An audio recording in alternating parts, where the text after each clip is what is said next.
If you're sober, the walk is a lot more enjoyable.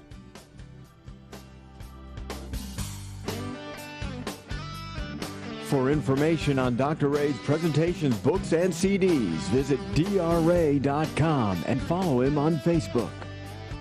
The Doctor is In is a co-production of Ave Maria Radio and EWTN Radio and carried across the EWTN Global Catholic Radio Network.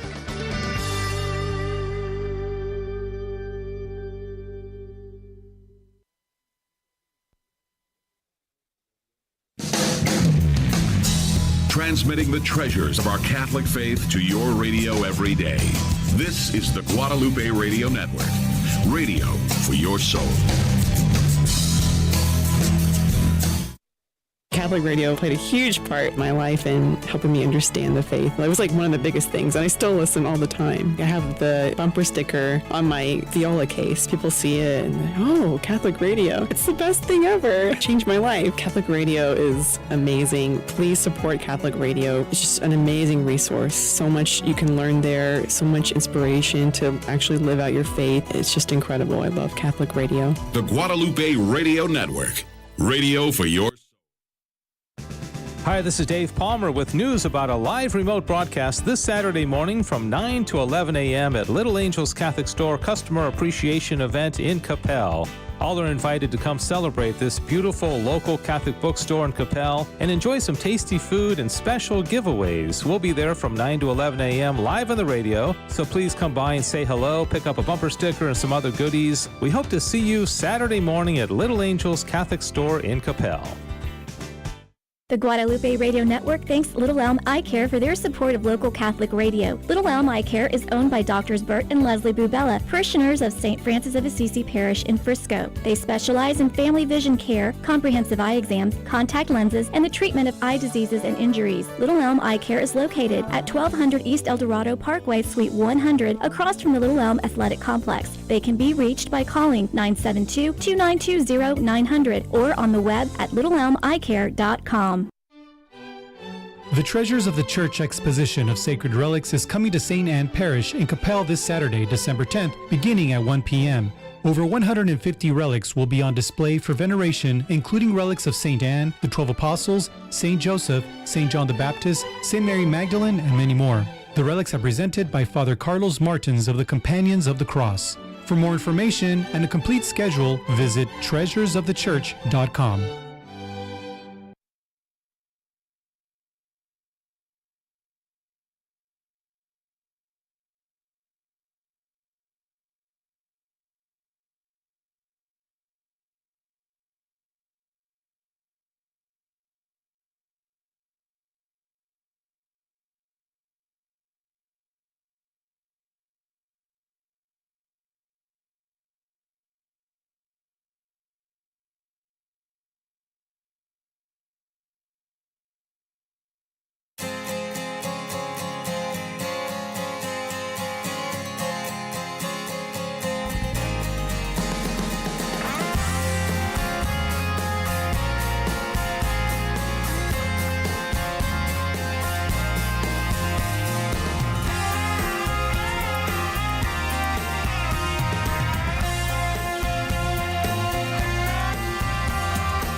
Welcome to Back to the Father, a show about the journey of life focused on our final end, which is God Himself, our loving Father.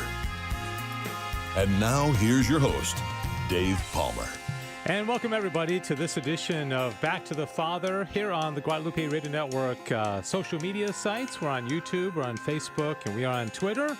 And we thank you very much for joining us as we always talk every week about some topic related to the Summa Theologica by St. Thomas Aquinas. He is the doctor of the doctors of the Catholic Church, the angelic doctor, patron saint of all Catholic school education. So he is a big league saint in the church. I want to thank the CDT team for having me on this morning. Joe and Rudy and Adrian talking about the topic today, which is, what did St. Thomas Aquinas have to say about the season of Advent in the Summa Theologica? And you might be kind of surprised by the answer. You know, as I've mentioned a number of times, there are approximately 631 questions in the Summa, approximately 3,100 articles, And it's called the Summa Theologica because it's a summary of all things having to do with the Catholic faith. And it's very, very exhaustive, and he touches on pretty much everything. So I will pose the question to my esteemed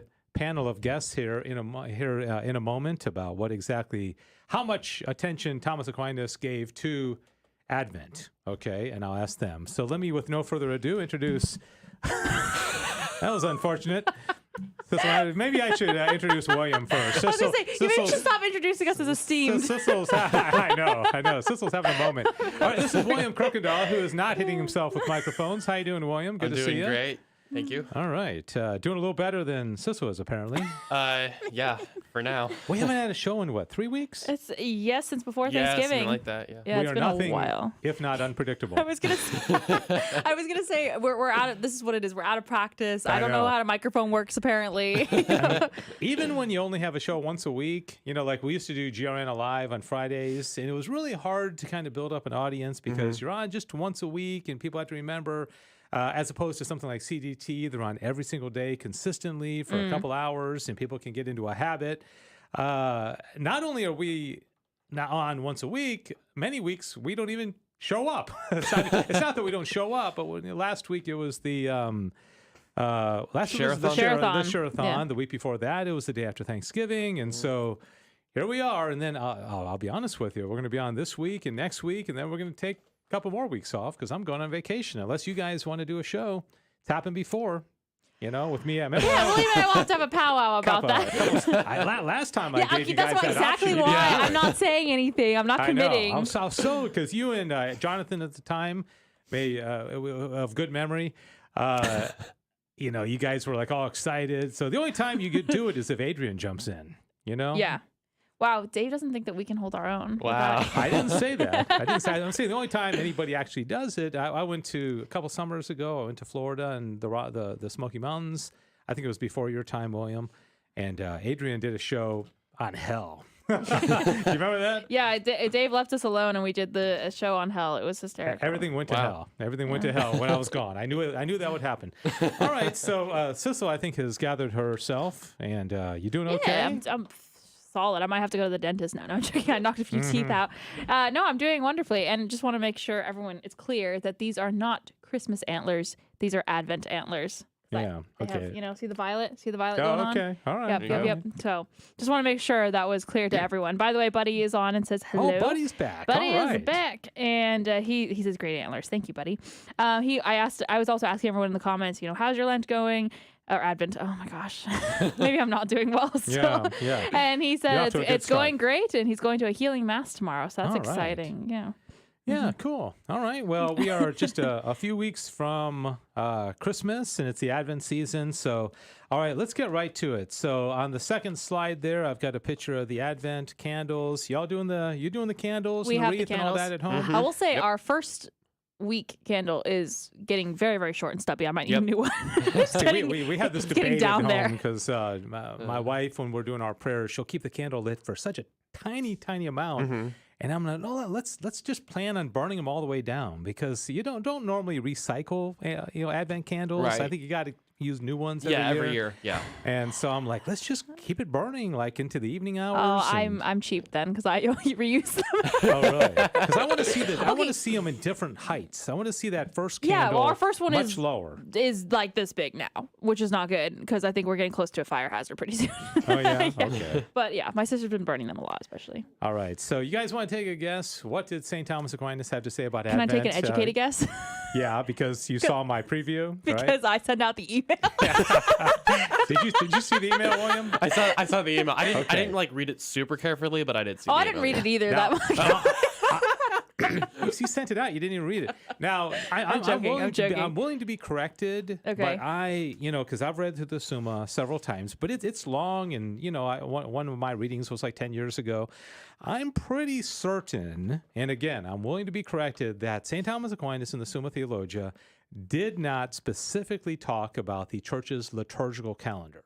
I don't think he did. He taught there was a section about the law where he talks about the old law and ceremonial precepts and things like that. But I don't think he ever talked about the Advent season, the Christmas season, the Lent season. Adrian, I think, is on board. You can correct me if I'm wrong, Adrian, but I don't think he ever did. So, William, you're going to say something? Yeah, I was gonna say, does he talk about penance at all? Because you say he doesn't really talk about like the season, I guess. So would that mean he doesn't talk? Oh, penance? Yeah. Oh, yeah, like the sacrament of confession? Oh no, not Just- like oh. like Just penance, like in general. fasting. Oh, And, okay. Kind of Well, things like that are Advent and Lent. abstaining. Yeah, things I like mean, that. he talks about fasting under the virtue of fortitude. Oh, right, yeah. And he and maybe temperance. I think it'd be under temperance. And he definitely talks about penance and forgiveness. A big section at the end about all the sacraments. But I just don't think he ties it into liturgical seasons. Yeah. Okay, so he talks about the importance of them, but he doesn't talk Yeah. about them in this particular season. Right. Okay. Right. Okay. I see. Yeah, So- Adrian says that I think he talks about the Mass, but not the liturgical season in the Summa. Yeah. All right. Well, I feel Interesting. better since Adrian has confirmed that. So, so when I decided to do this topic, I thought, well, gosh, what does Aquinas say about Advent? Because, we're in the Advent season. And then once I decided, well, since he didn't talk about Advent specifically, let's talk about something Advent related, which would be, at the Nativity, Nativity, Christmas, it's Jesus's birth. Well, Advent clearly would be the time before he's born. So, we very rarely talk about the Jesus in the womb. What was that experience like? And some of the stuff may kind of blow you away if you haven't ever learned this before. And then I realized that talking about the condition of Jesus in the womb, particularly the first article that Thomas is going to talk about like his sanctification, very, very much ties in, next slide, to the Immaculate Conception. Because the Immaculate Conception is the dogma stating that Mary was sanctified, basically spared the punishment of original sin at the moment of her conception, right? But St. Thomas Aquinas did not give her that benefit. Now, he was wrong about it, but he in the Summa said, he kind of danced around it, saying, was she sanctified before animation, before conception? No. And was she sanctified in the womb? Yes. But at what point? And so he, and it wasn't until Duns Scotus came around later that it was, he came up with the whole thing that Mary was sanctified at the moment of her conception. All right, so we'll be talking about Jesus' sanctification and like, why did Jesus need to be sanctified? He's God. So there's a lot of interesting things. But we'll talk about that. So As per usual, St. Thomas Aquinas did not write about Advent, but he wrote about Advent. Advent-related things. Advent-related things. But he didn't tie it in. Yeah. I mean, He just didn't tie it up in a neat little bow saying, now we're going to talk about Advent-themed things. yeah. And I guess there would have been an Advent season, obviously, I suppose, back in yeah. the 13th Yeah. century. And they would have probably had the wreath and the candles and all that kind of stuff. But anyways, so all right, so that is the topic we're going to talk about today. Sissel's keeping an eye on all the comments. Is there anything yet that we want to mention? I know you said Buddy. Other than, so it's Buddy and Adrian who I've seen so far. Adrian and I've discussed that the best Advent movie is Die Hard. How do we get into Advent movies? I don't know. That's an Adrian one. So, other than that, that's about it. But if anyone has any comments or questions, just go ahead and write them. The whole thing with Die Hard being a Christmas movie. Have you ever seen Die Hard? I haven't. No. It's like there's that one line from Die Hard that starts "Yippee-ki-yay," and it's like filthy, and it's like that line. I don't even know. What I'm talking about. Like that line in of itself I would never show that to my family, and it just I don't think it's the kind of movie that is going to give you the warm fuzzies at Christmas. No, it's not the same. It's not exactly. It's not the warm fuzzies vibe. It's not exactly. It's a Wonderful Life. It's an action movie, that kind. But I know there's vulgarity in it and all that. So By the way, Forrest is here and says, howdy y'all. And I just want to give a real quick shout out to Forrest because Forrest shouted out Back to the Father during the Share-a-thon when he very kindly made a donation and said his favorite shows were CDT and Back to the Father. good choices. I know. I was going to say, we could have just Back to the Father would have been fine too. But I'm joking. Adrian's listening. I'm joking. No. But thank you very much, Forrest. We appreciate Didn't that. he call in more than once? Yeah, I did, and I was able. It was great. One time I was on the air with Sammy, and I was able to talk about Back to the Father a little bit. So thank you. Yeah. All right, Forrest. Well, thanks so much. It's maybe the first time a Back to the Father viewer has ever donated during a Share-a-thon, so we appreciate that. Where does he live? What part I of don't know. That I don't know. Forrest, where are you? By the way, where- Adrian says, "Ouch." Sorry. All right. Sorry. So when we talk about next slide here, the moment Jesus, takes on human flesh. Okay, this would be the incarnation, and this would be the famous Annunciation, right? Mm-hmm. But if I were to say Annunciation to a group of 100 Catholics, Christians, right? And I said, just give me what comes to mind. Pretty much everybody, I think, would say the angel Gabriel. Mm-hmm. If they're knowledgeable about Catholic theology, they'd say the fiat, right? Mm-hmm. Or the let it be done to me according to thy Mm-hmm. word, right? But very few people would talk about what's happening inside her womb, because what's happening at that very moment when Jesus took on human flesh, which would have been right then. So that's what we're going to talk about. At that very, very moment of conception, what exactly did Jesus have the ability to do? Have you ever learned any of this stuff or even thought about No, it? honestly, no. it's not something I ponder. No. Aquinas did.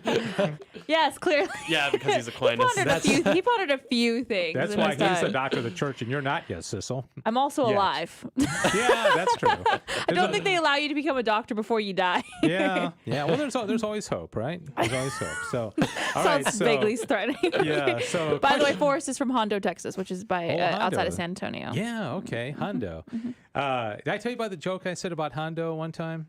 I don't think so. No. So, is it going to offend Forrest and make him leave? No, not at all. we want to hold on to our people, don't we? We can't afford to lose anybody, okay? So no. So I'm emceeing an event down in San Antonio for Fullness of Truth a couple years ago. Okay. They've got this big event that they hold at this big resort. It was a great honor to do that. Cool. So they have a room at this hotel called the Hondo Room, clearly named after the city or whoever the city was named after, right? So the Hondo Room. So I was telling everybody, well, there's going to be a presentation during our break in the Hondo Room, right? And I said, you can find the Hondo Room right next to the Toyota Room. Okay. So is Forrest still with us? No, that's pretty good, isn't it? That is pretty good. I mean, come on. How does Toyota Toyota. No, Toyota. No, I said, how does Toyota go on the air? No, I mean, seriously. That's pretty good. You isn't know, it? that's great. I honestly genuinely think this is terrible. I think of Star Wars because I think there's a Star Wars character with the name Hondo. Oh, really? Yeah, there is. I think. Okay. Because, I mean, when I hear Hondo, I immediately think Honda. That's a car company, right? The female, And I'm like, the why did they add an O to the end of it? No, Okay? because it's the masculine version. a masculine Honda. Yeah, exactly. No, by the way, apparently Hondo means deep in Spanish. So Deep. it's Oh, deep in the heart of Texas. It's an actual word. Okay.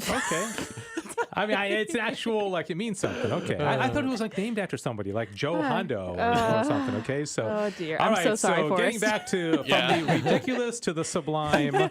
Is Forrest still with us, by the way? I really hope so. Did he leave yet? I really Forrest. hope so. He's probably going to take his donation back. I don't. Yeah, he's calling Lisa right now. Only the time when I mentioned Back to the Father. Okay, so in the third part of the Summa, affectionately called the Tertia Pars, there is a question with 4 articles, and I got a slide up here on it, of the perfection of the child conceived. Okay, and then the next slide, these are the 4 questions that Thomas asks. Okay, whether Christ was sanctified in the first instant of his conception. Article 2 says whether Christ as a man had the use of free will in the first instant of his conception. Oh. Okay, let me ask you this, and I open this out to the everybody out there in social media land as well. Did we, you, me, Adrian, Forrest, William, Sissel, Diane, have free will at the moment of our conception in the womb? Yes, but I don't know what we do with it. So you think we had free will? What do you think? Yes? I would think so. I'd agree with Sissel because we have it since our conception, but we don't really know what to do with it. I mean, we're stuck there till birth, but yeah, I mean, but did we have reason? I mean, do we? Adrian says yes, but actually no. I don't know. I don't know 100% that I know the answer to this, but based on when you do that. I know, based on what Aquinas is going to say, I would say we don't. I think we are. I think we are agents of free will. It's kind of like can an embryo walk? Potentially, but not yet. You know, Right, so are right. they creatures with the ability to walk? When does the free will get zapped into us? Well, I mean, it's kind of like, when do we have the age of reason? You know, age of reason comes at about 7 years old. That's at least when we're held accountable for our actions. That's not to say that, you know, 4-year-old kids can't reason, but okay. So we'll talk about that when we finish. Article 3: whether Christ could merit in the first instant of his conception. Now think about that. I mean, So merit. So now, can we merit towards our salvation? from the moment of conception? No, not from the moment of conception. No, I mean, like from you I was gonna say, I don't know what we would do. Yeah, no, that's the point. I mean, none of us remember being in the womb. I mean, Joe was saying this morning on CDT that his first memory was 2 years old. It was something tragic that happened. It was something I forget exactly what it was, but I mean, not tragic. You know, more kind of like Not a happy memory. yeah, it wasn't like a car crash Sure. or something. It was just something that happened, had to do with his dad, and so yeah, it wasn't anything big, but it was just something that was kind of funny. But when we're in the womb, there's no memory, there's no recollection, there's nothing. None of us remember. Yeah, that makes sense. Yeah. Imagine if you could remember back then. If you were claustrophobic, man, that'd be a tough 9 months, wouldn't it? That would. Yeah. Think about it. Man, we'd all be claustrophobic. I know. It'd be kind of fun though, kind of swimming around and sucking our thumbs and Like, stuff. here, let me beat on my mom's stomach as much as possible. It'd be kind of fun. Yeah. All right, so now the last one is whether Christ was a perfect comprehensor in the first instant of his conception. Do y'all know what a comprehensor is? No idea. Take a wild Someone guess. who comprehends things. Yeah. What in particular? I bet Adrian knows this one. Perfect. Oh, just like, would he have full knowledge of, like, God? I guess you'd say. Like Very good. Yeah. No. It's basically the beatific vision. Reindeer ears for the win. Okay. Antlers for the But it did my not merit thinking. the applause from Diane because Diane's on the phone right now. So yeah. So now we understand that our knowledge and our understanding right now will be highly, highly amplified if and when we get to heaven and we receive the beatific vision, right? Everything will change in the way that we're able to know things and come to understand God and all things, right? Our minds will become angelic. Okay, well, Jesus, while walking the earth in his human nature, was a comprehensor. He had that knowledge already. But Thomas is going to say, well, did he have that at the moment of his conception? So at the moment of his conception, when he was a little, is the first stage embryo? Is that what it is? Isn't it the Zygote is or it zygote? Zygote or first? embryo, I'm not sure. Okay, so We as all a might need to little- retake that class. Biology, yeah. So as a little zygote, did he have the beatific vision already? That's a lot for a little guy. A lot to comprehend. Well, I mean, he was God, so so you're gonna say yes? I mean, officially? I suppose, On yeah. the records right now. Yeah. All right, don't know. Sissel, you want to take a guess? I don't know. See, I'll say no just to be contrary. If you guys would just wake up early and watch CDT in the morning, you know all these Okay, answers. what you know? would the point of this show be, Dave? If you already know everything, right? I was gonna say, have that okay. genuine curiosity. All right. So, anyways, that's what we're going to be talking Adrian about. says yes, by the way. Okay. His answer. So trust Adrian. Adrian is a very, very bright Thomist. So I should All change right, my so- answer. Yeah, probably so. Were you non-committal? I said no just because I wanted to be contrary to to William, so that if it was a competition. had a All right, chance. so all right, just a little reminder here. I've got the official doctrine of the Immaculate Conception, which we celebrated yesterday from the Constitution in Ineffabilis Deus, 1854. Pope Pius IX pronounced and defined that the Blessed Virgin Mary, in her first instance of her conception, by a singular privilege and grace granted by God in view of the merits of Jesus Christ, the Savior of the human race, was preserved exempt from all stain of original sin. Okay? Interestingly, did you know, I don't know if we've talked about this before, St. Thomas Aquinas, like, you know what the foams of sin are? That's like the tendency that we have to sin, or sometimes we call it concupiscence. Concupiscence, yeah. Like the tendency to eat too much or sleep too much or have, inappropriate, sexual desires or something like that, which, we're all prone to some degree for these, right? So did Mary have the foams of sin? Now, we know that Mary didn't sin, but did she have any temptation to sin? Okay. What, did she have... Is this an official church teaching, or is it just one of those things that you're like, You're trying to figure out. I'm just not on to know. All I can tell you is what Aquinas said. Okay. And I don't think what Aquinas said on this is in agreement with church teaching. Again, I know we Okay. got So I'm gonna say we got that- some very bright people out there watching, and if you guys want to weigh in on this, I know what Thomas said, but I don't necessarily know that this is official church teaching. Okay. So I'm going to say that he said yes, she did. Yeah, I'm gonna have say- some. She had some, some she had concupiscence? some temptations, So but she didn't do, obviously follow through with them. So she never sinned. So if she had a, But no, she, like, she had- actual she had effects. 12 donuts in front of her, she could see like, I'd like to have 4, but I'm only gonna eat 1. Yeah. Okay. So do you agree, William? Actually, I'm gonna say that Thomas argued the opposite, that she didn't. Had have no she had phones. Yeah. Okay. That's what I'm gonna say. What he said actually is when she was, conceived and and grew up, and because we believe that she the Annunciation happened when she was about 13 or 14, right? Yeah, 14. Yeah. Yeah. So Thomas said that when the first 13 years of her life, she had like a infinitesimally small amount of concupiscence. Okay. And the only reason he said that was that he didn't want to give her the same privilege as Jesus. But then he says the moment of the Annunciation, when Jesus entered into her womb, it was gone. Interesting. Okay, so it was only when she conceived Until- Jesus. okay. Because Thomas wanted like Jesus to be the one that cleansed her. Now Thomas definitely said she never sinned. She was Right. immaculate. But yeah. So after Interesting. Jesus gets into her womb, no temptation. She never had temptation after that. No, for what he would call the foams of sin. Okay, what we would call. Interesting. Yeah, that's All interesting. right, so now you know. Now All I do. right. There you Okay, go. so here you go. All right, so that is that. Now I'm gonna do something kind of interesting. Remember Away a Day? No, I've never heard of her. Nope. Yes, I Come do. on, have we did Away a Day? I don't think he was here. Were you here when we did Away a Day? No, I don't think he I'm was. not familiar Before with we it. get into this, and this is my ADD brain going in a different direction here, but I teach this class of high school kids.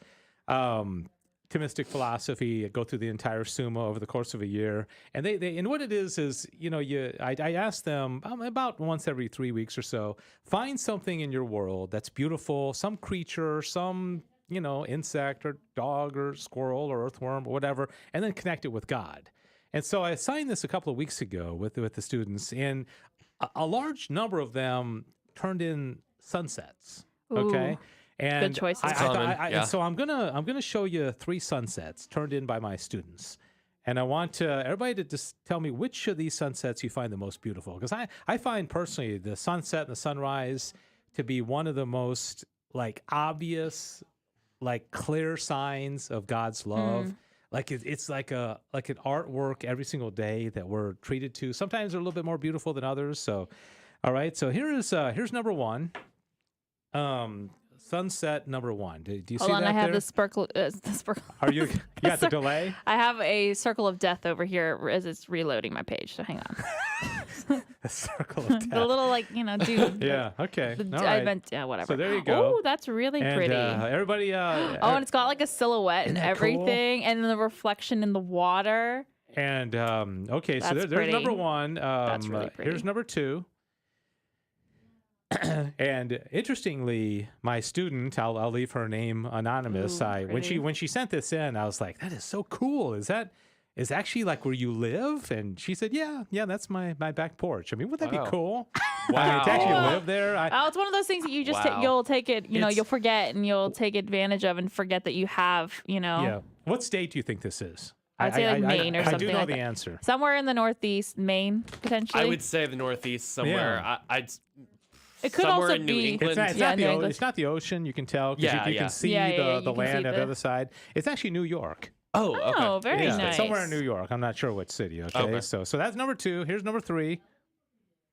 Different kind of vibe, more of kind of the. I'm on a delay, so sorry if I'm not okay. reacting. Oh, The circle that's of death. also Isn't that really cool? pretty. That looks clearly like taken from the car. That's not kind of like New Mexico or yeah, it something. could be Yeah. Mexico. There's parts Yeah. of Missouri that actually look like that too. So all right, there they are. You guys got a favorite? Which one?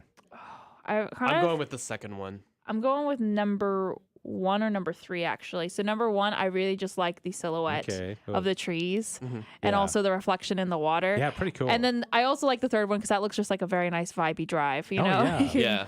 Yeah, so very beautiful. Yeah. They're all beautiful, though. About a week from now, I'll be on Route 66 heading out west. Okay. It looks kind of like Route 66-ish. It does look Route 66. Yeah. All right. So anyways, did anybody vote in social Anyone have media any land? favorites? Anybody friends? guess, or is everybody just like, all right, come on, man, let's get to the subject matter here.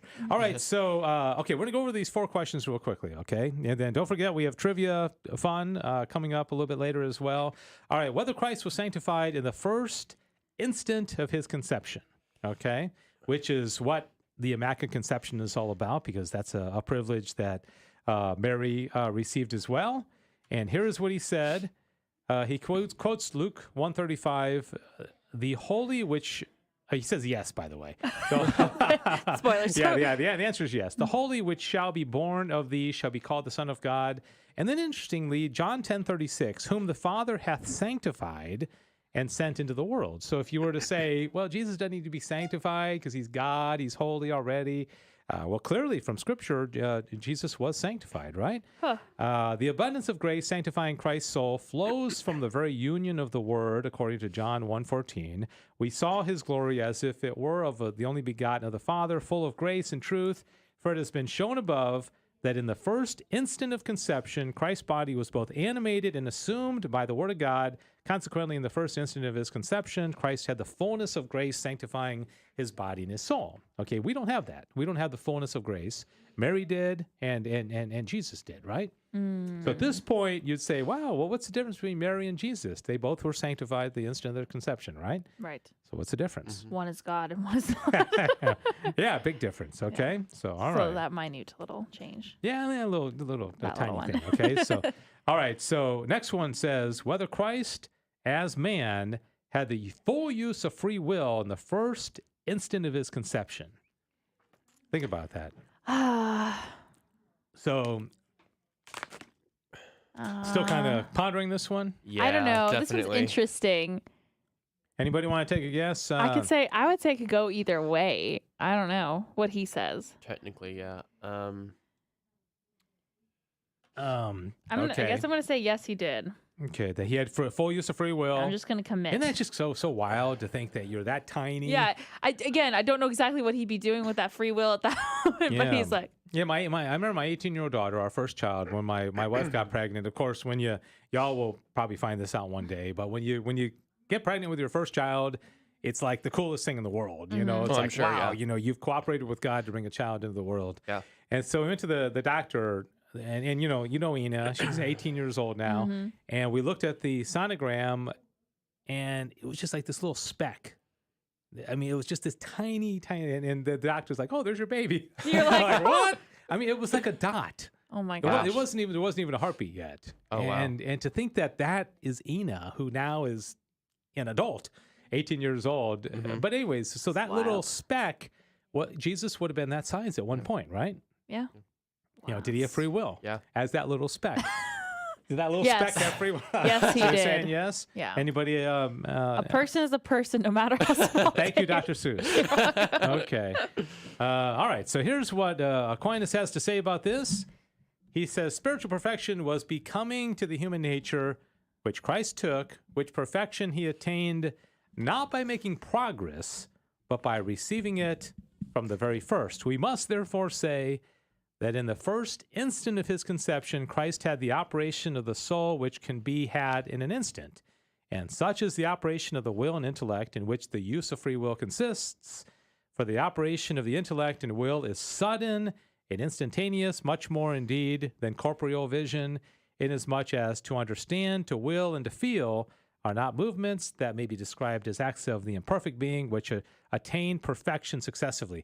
That's why I think that we don't have free will in the womb, because he says they're not movements that may be described as acts of the imperfect being, because we're imperfect beings, which attain perfection successively. So we gain it little by little. Jesus did not. He gained it all at the same time. We therefore say that Christ had the use of free will in the first instant of his conception. So he was actually in the womb, like thinking about stuff and pondering and free will, making That's decisions. Wild. You know, in that wild. Yeah. Okay, so all right, next one. And any questions or comments from social media land or anybody saying Let me anything? check. I don't think so. No? Okay. Forrest just said he voted for number 1 as well for the. Okay. That was the pictures. reflection one? Yes. Okay. All right. You and Forrest are very like-minded. There we go. Hey. You Great both minds like think Catholic alike. radio. Both like Back to the Father. I feel like Both that's kind of. calling with donations during the share-a-thon. Oh, what maybe one of I you did. did. Oh, did you? Okay. All right. I'm sorry. Remember that last hour we were trying to get to 800 calls? Oh, yeah, you Yeah, I did. did, I Yeah. did. Okay. I did also. So, all right. We're all good. Well, no, I'm joking.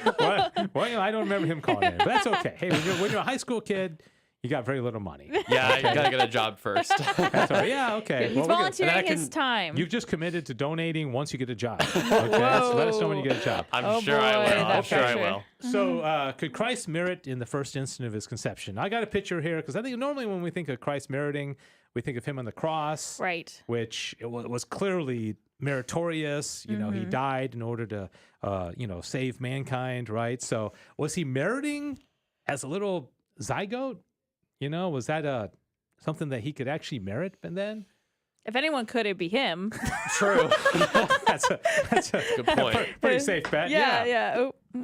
Oh, me and the stand are not getting on today. Okay, so Oh. in fact, my you ever heard of like the divine will devotion, Luisa Picaretta? I'm little bit. curious if Don't think anybody so. has. Little bit. Divine will. My wife is into that. There's a lady named Luisa Picaretta who a lot of people have a devotion to her. She does a lot of writings about Jesus. But anyways, according to the Luisa Picaretta, Jesus merited and actually was suffering for mankind's sin while he was in the womb.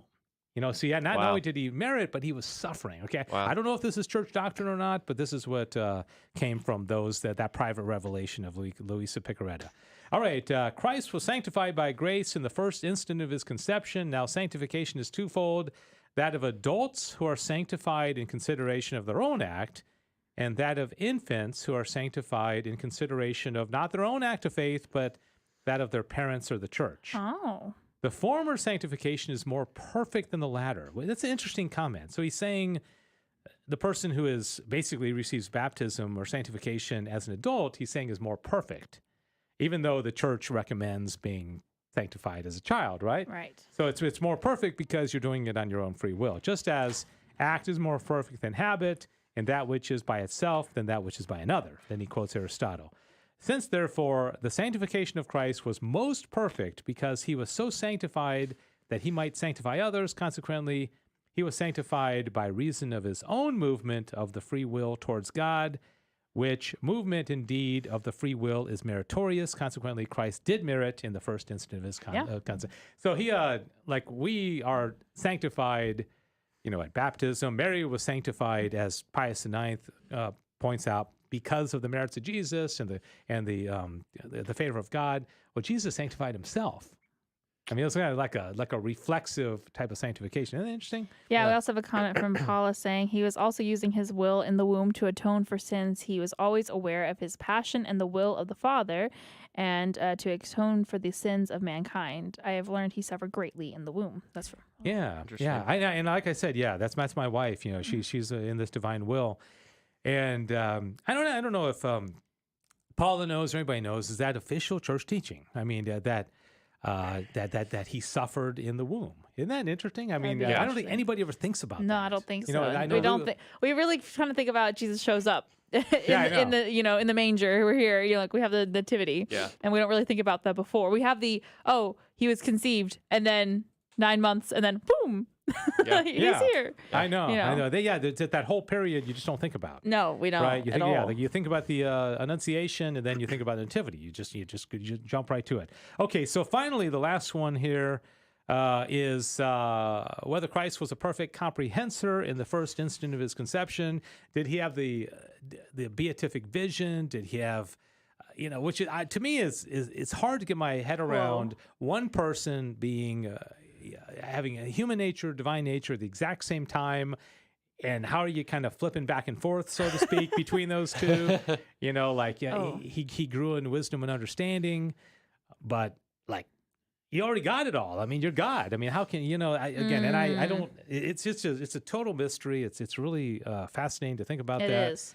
Okay, so but in his human nature, Thomas is going to say he had the perfect vision of the divine essence from the moment of his conception. Isn't that amazing to think about that?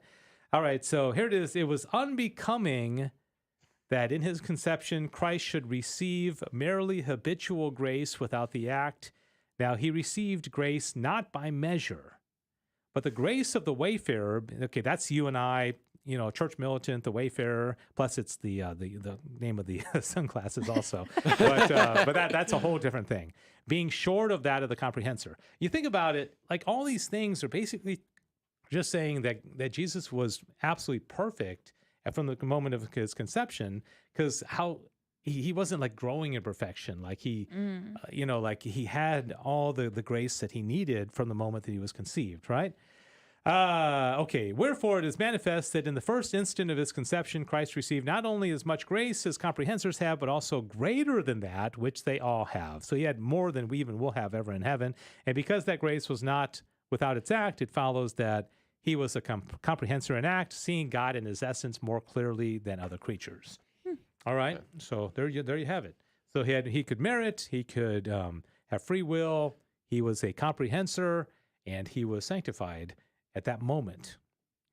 Wow. It's pretty neat. Won't that make the Annunciation feast more meaningful next time? Yeah. I think so, yeah. Absolutely. For sure. Good answer. He's like, no, I don't know. It didn't change anything here. I am unchanged. Yeah, no change. What a hardened heart, huh? Okay, so that's that. Any other comments before we mosey on to our next stage? Ask, his divine nature, his human nature had to develop like all humans, do you think, from then on? So like his divine nature, he knew everything, but then he still has to I gotta make sure he eats and Yeah, well, the body wasn't perfect. Yeah. Because if it was perfect, then he would either been like conceived in the womb as like a 33-year-old. I mean, like this big body.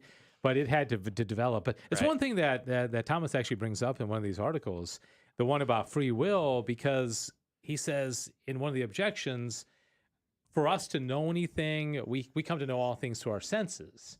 And he says, well, at the moment of his conception, he would not have had the body. Like he didn't have ears, and he didn't have a nose, and he didn't have eyes, So how could he have had intellect if he could not know things? He couldn't have known things through the senses because he didn't have senses yet. It's pretty interesting observation. Cool. Victor is here. Oh, good. And he wrote Victor. in Spanish. So I want to know if y'all can figure out what he wrote. Okay, Aquí presente. say slowly. Okay. Well, I'm also apologies in advance. I mispronounced this. I only did 2 years of Spanish. Aquí presente, tarde pero presente. Yeah. So where's Martin when you need him? Adrian probably knows Spanish. Can Adrian? I don't think Adrian knows Spanish. Correct me if I'm wrong, but I'm pretty sure he says that he doesn't know it. I feel like you've been kind of hard on Adrian. No, I'm saying he. Fine, Adrian. I'm pretty sure we had this conversation once where he's like, "Oh, I know." Everyone thinks that he knows Spanish, but he doesn't. Yeah. I'm pretty sure. Rough translation here. I'm pretty sure he's saying, "I'm here, late, but I'm here." Oh, okay. Well, welcome, Victor. Glad you're here. So apologies if I slaughtered right? that entirely. Okay. Oh, I actually got to meet Victor this last weekend.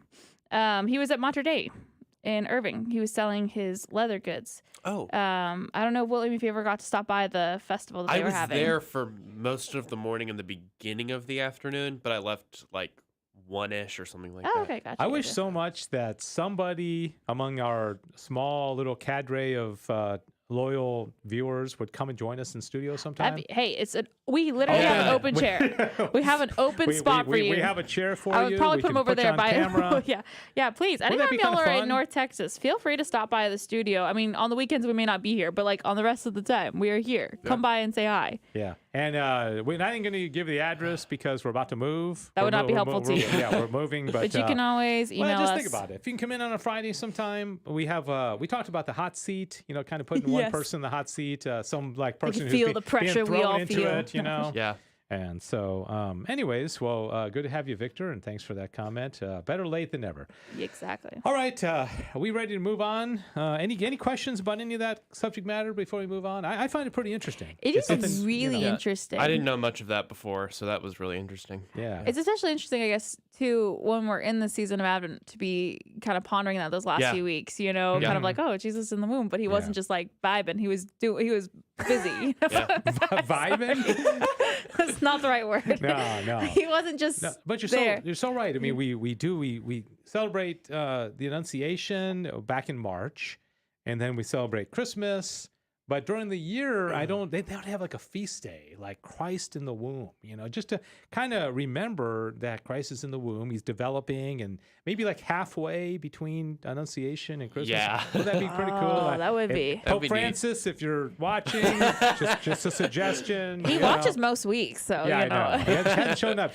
We have like 6 viewers, and he's one of them always. Yeah. And, all right.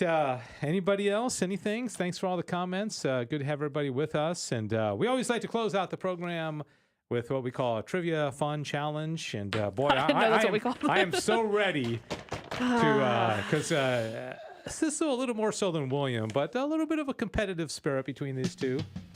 It's that time of the show where we give Dave Summa to think about. And he gives it right back. And usually we look like fools because we're too competitive.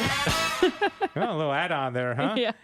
All right. There's the graphic. And, okay, William tends to come with one trivia question. Everybody, you are allowed to play at home in the comfort of your home if you want. Of course, we do have a delay issue, so sometimes we'll give you the point because we'll just trust that you didn't hear it first. Definitely the answer first. At a disadvantage. Yeah. Okay. So, see, that's more the reason to come in person. All right. So, William, well, go ahead. Hit us. So, question unrelated to the topic. It's a Pope-related question. Okay. Pope, okay. So it's Catholic. I think Pope and Advent. I mean, yeah, why not? So, think back 16th century, okay? So that's Protestant Reformation. Yeah, that time. There's a lot happening. So, a lot. So what pope was the cousin of Pope Leo X? Oh, they were cousins? Yeah, they were cousins. I've never even heard of Pope Leo X. That's his cousin. So I'm supposed to. Wait, he's already bobbing us? That wasn't even our answer. I don't know, Pope Leo IX. Nope. I just wanted to throw it out there. So Pope Leo, who's the cousin? Is there the cousin of Pope Leo X? I'm going to go Pius V. No. Okay. Is it a Pius? No, it's not a Pius. Is it a Leo? Nope. Is it a John? Yeah. Is it a? What are some of the other big ones? Well, you know, there's been 23 Johns. Benedict? There's been is it a Benedict? 12 Piuses. There's been 15 Benedicts. We're just getting bombed. Let me know when you guys Diane's back and she's like, we get the idea, Diane. We're not getting these right. Okay, we understand. Man, my self-esteem just like. Is it a Saint Gregory? Oh, that's a good guess. Okay. No, it's not. Is it a common, like one of the ones that has a lot of them? I don't think so. No. Oh, well, we're never gonna get it. How about? Yeah, I had no idea. Okay, I'll give it to you guys. Pope Leo. No. It's Pope Clement VII. Oh, okay. Yeah. That one? Gotta hold on to that one. No, we said there's one that has a lot of them. Hey, Forrest just commented Clement. He guessed Clement? Not the 7th, but he said Clement. He guessed the name Clement. Yeah, Clement. I'm going to give that point to Forrest. Now, I got to say, this isn't sour grapes, but that level of difficulty was like through the roof. Okay? I mean, would you agree? I mean, it was very niche. It was very niche. Okay, like, well, if you know your 16th century history. I bet Adrian. He's roasting us right now. I bet Adrian didn't even know that one. Okay? I don't think Adrian's here anymore. I bet you if you asked like David Anders and Jimmy Aiken. Yeah, ask Jimmy Aiken. If I had a lifeline, I'd probably go to Jimmy Aiken. Yeah, I think Jimmy Aiken would be a good person. He knows everything. He does. That guy is absolutely brilliant about everything. I mean, Kent Loney, he wouldn't know. I mean, I feel like this would be some weird niche thing Kent would know. Yeah. Because Kent knows some really random Kent's stuff. Really smart, but not so much about like papal history. So so I had to just kind of get that out of my system. Okay? Kind of like David just is a little bit sore. Yeah, a little sore. Yeah. That's So okay. All right. Well, clearly Forrest had an idea though. Yep. All right. So for my trivia, Dave always is like, I won't go just for the really basic Advent trivia. Well, I do. Okay. I have. Okay. So it's a little bit. It's going to be a little bit of an interesting Didn't one. want to overthink it. No, it's. But I want to. It's going to be both of you are going to kind of go back and forth. Okay. And there are not very many well known Advent hymns. Oh, I almost did this one. I am so, and I deleted it from my paper because I had them all in my I'm so glad you did. So, but I think what is the most popular Advent hymn? Emmanuel. Yeah, O Come, O Come, Emmanuel. Did I just get a point? No. Okay. That was too basic. Okay. No, what I want to do is see how far we can go line by line, back and forth between you two, going through the song. Oh boy. Oh, Come, Emmanuel? Yeah. Oh, okay. We there's 8 verses. I know that. Yeah, so let's see how far we can go. And in English, right? Not Latin. Yeah. Okay. Right now. Veni, Emmanuel.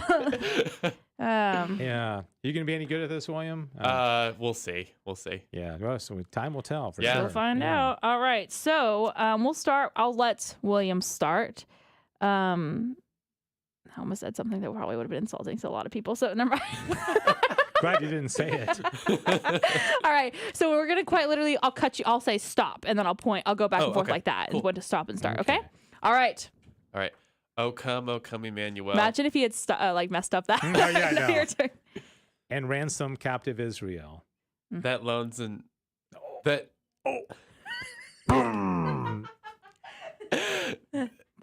Oh man, I'm gonna have to start singing it. Come.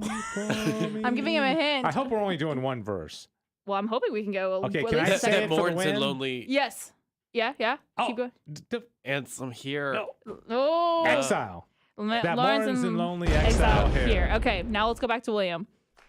So William's negative a point. Until the Son of God appears. All right. Okay. You can do the refrain if you want a moment. Okay. If you want a moment to think. Rejoice, rejoice. Oh, rejoice, rejoice, Emmanuel. Stop. Okay. Okay. And ransom captive Israel. Yeah, I'll take that. No, it's actually technically it's slightly different. It's not. Oh. What is the Rejoice, rejoice. It's ransom captive Well, Israel. shall come to you, Israel, or ransom. I'll take both. Okay. It's okay. All right, Dave, start the second verse. Do you know how the start one goes? Oh gosh. Oh, come. Yeah, that's a good start. Come thou. No. No. Okay. Yeah. I don't know. We sing. We've been singing this every night. Yeah. See, that's But it's amazing. always very rushed and It's always amazing when you're not singing something, yeah. how Yeah. quickly you lose, Yeah, and if you're I not singing know. with a group too. Right. So, does anyone know what this? come thou. Nope. There's no Okay. thou in Is this one. Root of Jesse or something like that? Nope. That's No? later on. That's like Oh. the fourth verse. Come. Does anyone know what the start of the second verse is? I'm just curious. All right. Anyone? well, Wow, that's it. good. That ended quickly. Yeah, that's kind of a tough one. That was a tough one. Gosh, y'all's level of difficulty. I thought it wasn't going to be that hard. I thought I should have made y'all neither, sing it. honestly. Yeah. It's "O come, O wisdom from on wisdom high, from on who high. ordered all things Yeah. mightily." You know, to us the path of knowledge show and teach us in its way to go. Oh gosh, when then you this- say that, it's like, of course. Well, I'm just gonna now that we can all get a refresher. The second one goes, O come, great Lord of might, who to your tribes on Sinai's heights, in ancient times to give the law in cloud and majesty and awe. And then the fourth one is the really kind of think one that people knows is O come, O branch of Jesse's stem, until your own and rescue them from depths of hell. Your people save and give them victory or the grave. It's a good thing, and it's O come, O key of David. I think it's just an important. Maybe this was just an important reminder for us to ponder the words of the hymns we sing. And also ponder 16th century popes and their cousins. You know what? If you are looking for things to ponder, Yeah. we got you. Yeah. Wow, All I right. really thought that was going to go a little bit further than it did. I thought Yeah, we I get through two know. verses. I We know. did not get through Could two you have verses. gone more than 2 verses? I don't know. I'm not sure. I probably would have been singing it the whole time. But yeah. Yeah. All right. Well, thank you very much. You're welcome. Appreciate it. All right. So I'm going to close things out here, and let's see. Oh, we're right on time. You We told got- us that we needed a pen and a paper. yeah, And I would pen just and like to say paper. that I have already been sabotaged because I only got a paper and no pen. Oh, okay. Well, here, all your dreams just came Thank you. true. All right, Wow. so I want you to write down these 9 countries on your piece of no. paper, Oh, okay? we did something like this a while ago, didn't Yeah. we? Yeah. So come on, don't. Come on, have a good right. attitude, okay? Sweden, And I've been there. Please do this at home, okay? Philippines. Not been there. Japan. Not been there. Not been there either. Iceland. I thought you were going to go Ice baby. All right, stop. Collaborate and listen. I know all the words to that song. Ice is back with a brand new invention. I mean, that's pitiful. I know every word to Ice Baby. I'm the same way, though. Okay, It's okay. Finland. That's the fifth one, right? If you're counting, yes. New Zealand. Kiwi land. Denmark. Been to Denmark. Norway. Been to Norway. I'll quote my 14-year-old daughter. No one asked. She says that all the time. And it's very cheeky. I just feel like I got roasted by her. I know. You'll say something, she'll say, no one asked. Okay, and Ireland. Okay, so there should be 9. Why did I think there was 15? I wrote 15 numbers on my Okay, no, there's Ireland, 9. Okay, so now here's the deal. Okay. I am going to read off a Christmas tradition. I do it. From one of these countries. Now, here's the deal. You are free to call out at any point during my reading. Oh, no. Okay, but if you are wrong, you lose a point. And if you're right, you get 3 points. William, we need to be careful. So go ahead and gamble if you want, but you're going to lose a point if you're wrong. Well, I'm going to be so annoyed if I don't get the Norwegian one because my mom did a lot of Norwegian traditions because we are Norwegian. Yeah, I know. Okay, That's going to be bad. So it's speed, right? Just, first coming. At any point. Okay. But you could also, if you get it wrong, you might go into the negative points. Especially at the beginning. Right off the bat, you might go into negative. Okay, here we go. Right. So here we go. All right. All right, here we go. Number 1. Yeah. In no particular order. Let me just go ahead and kind of mix things up here. Okay. All right. So in this country, they leave a tall red candle in a front window overnight, a welcoming symbol of. Okay, Sissel gets -1. Dang it! I was actually really confident in that. That's why I was like, yes, I know this. It's a welcoming symbol of warmth and shelter for the holiday season. Thanks. Traditional Christmas fare in this country often includes homemade roast goose, vegetables, cranberries, and potatoes. Ireland. Yes. Oh, that's good job, William. William is up by 4. What? Wait, 4? He gets his 3, but it's down it's 3 1. points? 3 for a win, yes. Oh, I didn't. Oh, what? okay. You guys don't listen. No, we don't. No, if you get one right, you get 3 points. We're students, Dave. Okay. When do you think we listen? Okay. Okay, so Sissel's at -1, William's at 3. Now, like if you go by our house at night, which you will see candles in every one of our windows. Why? Because I have an Irish wife. Oh, right. Okay, so we do that. Okay, cool. Ours are white candles. Drive by your house more often. I'll be like, honey, Sissel's out there again. Call the police. Okay, so you can now, Ireland has been taken. Okay, here's the next one. Although Christmas isn't a national holiday in this country, Japan. Yes. Wow. Of course, I have 2 though. Now you got 2. That's really just funny. Okay, an estimated 1% of the population is Christian. Its citizens still find an interesting and delicious way to celebrate. We talked about this last week. KFC. Rather than listen to this, Seriously.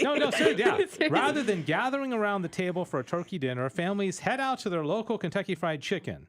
The tradition began in 1974 after a wildly successful marketing campaign called Kentucky for Christmas. Yep. The fast food chain has maintained its Yuletide popularity, causing some people to order their boxes of food months in advance. Norway. No, that was the same. Or stand Japan, in a 2-hour line to get their finger-licking good food. So the thing is that's funny about this is that so many other countries love KFC, and I feel like KFC is pretty bottom of the barrel as far as fried chicken in the States. You know what I mean? Oh, I like it. I'm just like quality-wise. You know what I mean? I think it's better quality in other countries than it is here. But anyhow, yeah. But wow, what a great idea! Whoever thought of that promotion, imagine. I mean, Kentucky for Christmas. Oh my goodness, yes. I love it. All right, so I it's would now. Also, by the way, your wife says I would never have guessed that with the Ireland one. We put white candles and turkey for dinner, but she would not have guessed that it was from Ireland. So. Oh wow. Okay. Okay. Interesting. So, right. and yeah, she grew up in Northern Ireland, but I'm sure they have pretty similar traditions. So, all right. Okay, you ready for the next one? Yep. The score is 2 for Sissel, 3 for I don't like this William. negative thing. These, no, you're in the positive now. I know, Okay. but yeah, I you still only did can't. get 3 points. 3 points. Okay, because summer falls during Christmas New time Zealand. here. Yes. Because it's the only one in the southern hemisphere. Yes. 1, 2. Okay. A number of their traditions center around a Barbie or grill where Well, I would have given it away too. families and friends gather for a casual cookout of fresh seafood, meat, and seasonal vegetables. The Christmas tree is the Pohukakua, a coastal species that blooms a bright red color in December, providing shade during the sunny days as they sing carols in both English and Maori. It'd be kind of weird. Does the Philippines fall in the southern hemisphere? That I can't remember. I said that so confidently, like that was. Yeah. Sissel has now pulled ahead 5-3. Let's Okay. go. Okay. The next one. Before Christianity came to this country, Christmas Day was a celebration of brighter days. Philippines. That was my Oh. guess too. Okay. I didn't say- William has lost a point. Oh no! I'm sorry. Well, I'm glad I didn't guess it. That was going to be my Christmas guess. Day was though. a celebration of brighter days called Jol, Jol, Oh. as it occurred just before winter solstice. Iceland. Another point against one. Oh Okay, no! I'm going to say Norway. Oh, Sissel loses a point. Sweden. Sissel loses another point. Stop Finland. speaking. Finland. William has lost a point. Denmark. Yes. We had to go through all the Scandinavian countries to finally get. I knew it was a Scandinavian country. Oh my goodness. You guys don't have any patience, do you? Okay. Today, homes in Denmark are decorated with superstitious characters called nisser, who are believed to provide protection. On the evening of December 24th, Danish families place their Christmas tree in the middle of the room and dance around it while singing carols. Imagine when they had like candles on the tree. How dangerous that was. Yeah, they're dancing around. That'd be a fiery tornado. So it's Sissel for 6, William 0. Oh no! I'm so sorry. We both knew, Dave, that it was a Scandinavian. Once after you got eliminated Philippines, and you said Jewel, I'm like, that's very Scandinavian sounding. All right, you ready? Sissy, you got a pretty big lead. No need to be sighing there. I don't know. Okay. Similar to the 12 days of Christmas in the U.S., this country celebrates 13 days of Christmas. Each night before Christmas, children are visited by the 13 Yule lads. After placing their shoes by the window, the little ones will head upstairs to bed. In the morning, they'll either have received candy if they're good or be greeted with shoes full of rotten potatoes if they're bad. Oh, no. Well, you guys are being a little more Yeah, we're cautious being a little here. bit more... William, you might as well go for it, William. You got some catching up to do. Yeah, but if I get it wrong. Yeah. Yeah. No one wants to speak first. We want someone to do process of elimination over here. Yeah, but you only got like 5 in Yeah, your but page, if he gets it right, though, if I guess 3 times wrong, we're back to being tied. Okay, True. so nobody can guess? Okay, fine. I'm going to guess Sweden. Okay, you lost a point. I'm going. I'll go with Norway. You're at -1. All right, not those. You might as well go for it now. Gosh, you're down to like... Sweden. We already said that. I said that. Oh. So don't say that. So we still have Finland, Iceland, and Philippines. Okay. You want me to just give it to you? No. Finland. Okay, she's down, lost a point. Okay, I'm going to stop talking now. Iceland. Iceland, yes. All right. Oh Okay, my so gosh. William has 2, Sissel has 4. Is it a -2? No, William has 2. How do you get 2 points? I was Oh, at it's like -1. three. Yeah, Right, from got it. -1 to... I was- okay, so that was forgot. Iceland. Okay, so we'll see how quickly it can all... The fortunes Yeah, can that's change exactly for you. why I don't like... All right, so it's 4-2. Sissel's on top. On Christmas morning, families in this country traditionally eat a porridge made of rice and milk topped with... Norway. Ooh, lost Nope. a point. Dang it. Okay, topped with cinnamon, milk, or butter. Whoever finds the almond placed That's inside... Norwegian. Wait. That's a Norwegian tradition. Just hold on. It can be done in other countries too. Sweden. Okay, she lost another point. It's Flippin' time. heck. Finland. Finland. Yes. Finland. I am All right. so done with this game. That is 100% a Norwegian tradition. So these This is a Norwegian tradition. Okay. Okay, now just come on. We all have to maintain good sportsmanship, okay? Okay, let me just... The Norwegian in the room calls protest. William's up 5-2. Okay, Man, this is so great. Okay, on Christmas mornings, families in Finland traditionally eat a porridge made of rice and milk topped with cinnamon, milk, or butter. Whoever finds the almond placed inside one of the puddings pass out the presents. wins, but some families cheat and hide a few almonds so the kids don't get upset. At the end of the day, it's customary to warm up in the sauna together. I'm glad we don't have that tradition here. That should be kind of fun, but... I mean, it might be 100 degrees in Texas, so that could be bad. Yeah. So William has a 5-2 lead, and we're down to our last three here, right? Yes. So done with this game. Okay, if you thought the United States went all out with Christmas decorations, you should see what this country does. Every year, the city of San Fernando holds Philippines. a giant... Yes. Well, it's the only one that didn't sound... Okay. Okay, it's 5-5. Okay. Oh boy. I'm sorry, William, and I don't do this on purpose, but we always make it really big nail biter. I know. Isn't that interesting? They hold a giant lantern festival featuring dazzling paroles or lanterns that symbolize the Star of Bethlehem. Every lantern consists of thousands of spinning lights that illuminate the night sky. The festival has made San Fernando the Christmas capital of the Philippines. All right. So, we're down to our last one. Only two left. Okay. Are we Here tied we go. 5? Yep. 5-5 tie. Yeah. And So if one of us gets it wrong, we lose, and right? these are two Scandinavian countries. So these are two very similar Scandinavian boy. countries, too. Basically, it's down to this one. Okay. All right. Let me see. Come on, Norwegian roots, don't fail me now. Okay, here we go. They already have, but that's okay. The Yule goat has been a Christmas symbol dating back to ancient pagan festivals. However, in 1966, the tradition got a whole new life after somebody came up with the idea to make a giant straw goat, now referred to as the gavel goat. The goat is more than 42 feet high, 23 feet wide, and weighs 3.6 tons. Every year, the massive goat is constructed in the same spot. I think I know what it is, but I'm so scared. Fans can even watch a live stream from the first Sunday of Advent until after the New Year when it's taken down.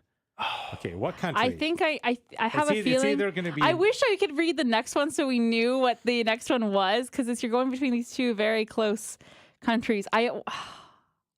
Technically speaking, you guys are... Dave, I'll go ahead and... should we both guess? Can we both put a guess out? Well, what if you've got the same? Then it's going to be a tie. I'll guess then Sweden. I was going to guess Sweden as well. Yes! For the win! Yes! See, okay, can I know what the Norwegian was? One. You know the tradition? I don't know. I don't know what it's going to say. Okay, well, here's Norway. In Norway, the Christmas season called Julebord begins December 3rd, filling up local bars and restaurants throughout the month. Families celebrate Little Christmas on December 23rd. Each have their own family ritual for the day that may include decorating the tree, making a gingerbread house, or eating hot rice pudding. See? Rice pudding. Hot rice pudding. I told you. But not the almond. No, the almond is a Norwegian tradition because we grew up doing that. And it's, my mom read it, and we have a few books on Norwegian traditions at Christmas time, and that's one of them. And what we did at our family is that we did it on Christmas Eve.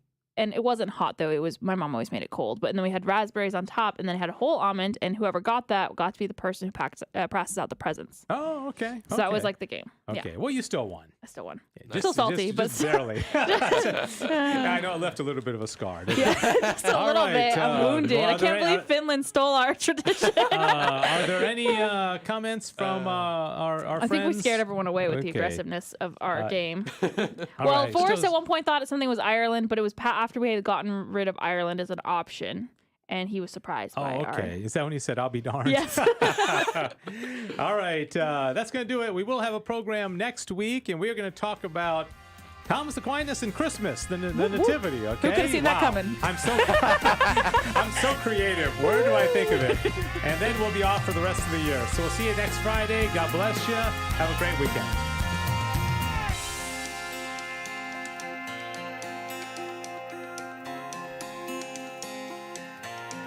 Thanks for joining us for Back to the Father. And don't forget, the glory of God is the human person fully alive. If you have comments about the show, email Dave Palmer at grnonline.com.